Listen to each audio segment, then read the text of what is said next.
Hi everyone, Gian here. Our Bible verse for today is all about Proverbs 20:10. And it says here, wise is a mocker, strong drink is a roller, and whoever led astray by it is not a wiser. Sa mandako ng mundo nandun tayo. Talagang nakadesign po tayo para sa pagpapala.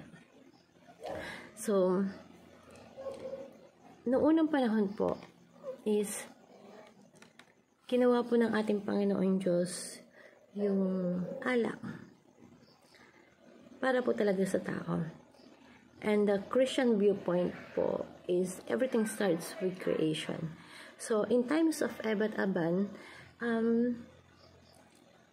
talagang pwede kang uminom ng alak. Kasi ito po yung nakakapagbigay ng kaluguran sa ating Panginoong Diyos.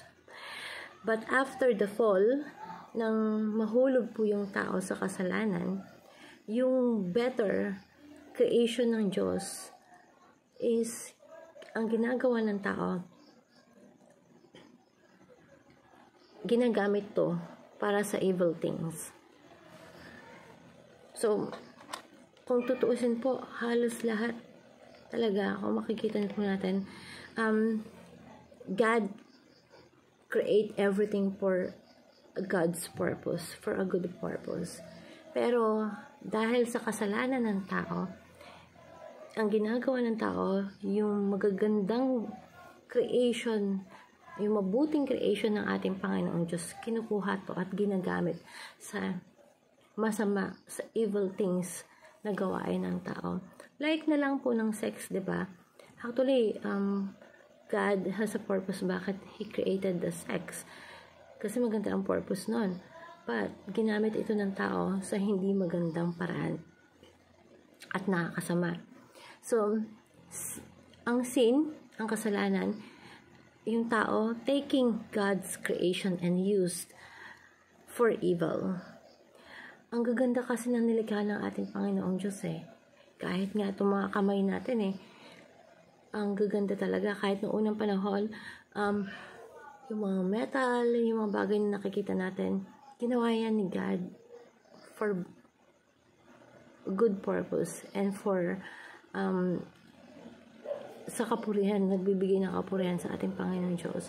Pero when we fall into sin, yung kamay nga natin nag-start na gumawa yung tao ng mga metal, mga bagay na pangpana, pang-itak, pang mga baril. Kumbaga, the man taken the good creations of God into evil things.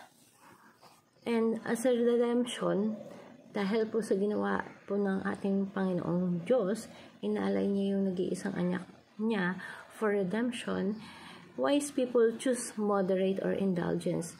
Pagka-moderation po kasi is under the rules of our King Jesus Christ. But the indulgence is under your self-control.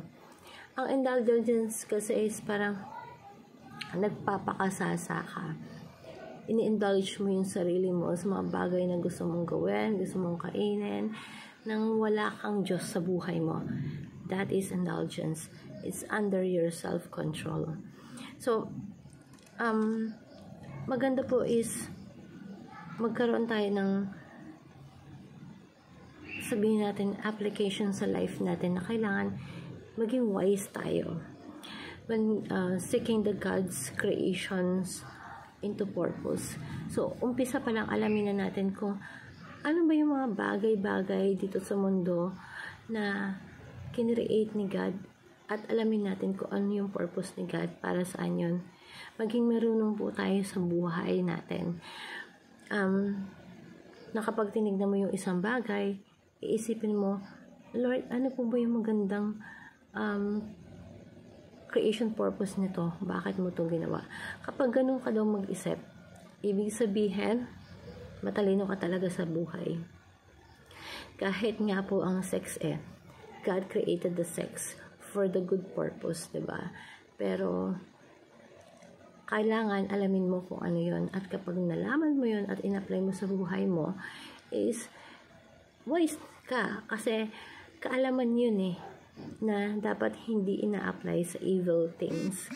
So, let us live a redeemed life by being led by the Holy Spirit. So, dapat kapag uminom tayo, ang tao kasi pag uminom kabaligtaran yung alak ang nagko-control sa kanila, kaya kung ano-anong ginagawa nila. No, when yung alak po talagang dinisign ni God yan for gladness of the person, for gladness of the people. So, kailangan, you are not led by the wine. You are led by the Holy Spirit. Andun yung marunong ka na i-moderate yung mga bagay-bagay sa buhay mo. And when you do everything, let us submit everything by being led by our Lord Jesus Christ, by the rules of our Lord Jesus Christ. Sa lahat ng bagay na ginagawa mo, kahit sa pagtulog mo, pagkain mo, pagkagising mo, na you are being led by the Holy Spirit. You are being led by the rules of our Lord Jesus Christ. And kung tutuusin po, napakabait po ng ating Panginoong Diyos kasi hindi siya naging madamot. Talagang kinreate niya yung alak for the gladness of people. Para sa pagpapakasaya. For celebration talaga. Kailangan lang matuto tayo na i-moderate yung mga bagay-bagay. And hope this verse po makatulong po sa atin na tandaan mo, lahat ng mga bagay na kinreate dito ni God sa mundo is mabuti yan. Ngayon, nasa sayo yan. Kung paano mo gagamitin yung creation ng God sa buhay mo, kung anong meron ka ngayon. At paano mo i-apply ito to give glory to our Lord Jesus Christ. Thank you everyone. Good night and God bless.